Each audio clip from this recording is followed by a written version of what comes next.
سلام دوستان، یه بازی کابایی واسهتون بردم که خیلی حال میده و برای موبایل آفلاین هم هست. شباهت زیادی به ردد داره. اینجا میتونی جون بخری، تیر بفروشی، دیگه پوست، همین چیزایی که دشمنت گرفتی رو بفروشی.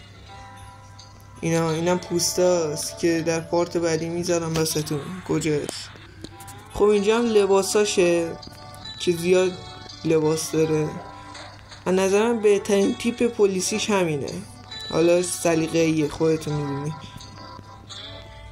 خب اینم تفنگاشه که تفنگای زیادیه. گرونترین و قوی ترین تفنگاش هم این هست که دوتا تیر میزنه. این کلتشه، این شاتگانشه. اینم چاقوهاشه که دمیج زیادی بهتر از بقیه هاشه. خب اینجا هم اساش سرعتی تر میدوه. اینجا میتونی جون بخری، تیر بخری. اینجا باکساشه که میتونی چیزایی که زیرشش جانسی واسه بهت میده.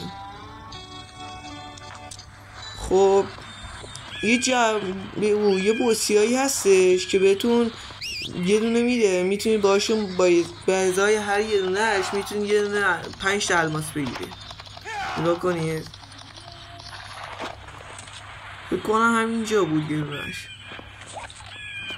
تو این مپ زیاد این چیزا داره، همین بوسیا میتونید بگردید پیداش کنید که اونم تو پارت بعدی واسهتون میذارم. این یکیش به ازای هر یه دونش بهتون 5 الماس میده. بریم چیزای دیگه شو بهتون نشون بدم. بایستی اینم آدماشه که بزنیشون پلیس میفته رو ماره. البته آدماشم بزنی آیتم دراپ میکنه.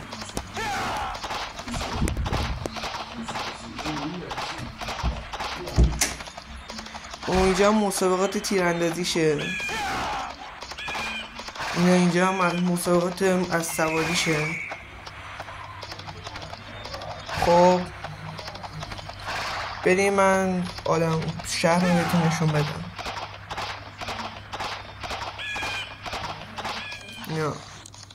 بایستی. خب بریم. مأموریت داره، مأموریت متفاوت و آدم بکشی، اسب بیاری. خب اینم مأموریت هاشه دیگه. این فرد متفاوت مأموریت قبول میکنی. خب دوستان، اینم پایان ویدیو. امیدوارم ساب کنید، لایک کنید. خب پارت بعدیشم بعدا واسهتون میزنم.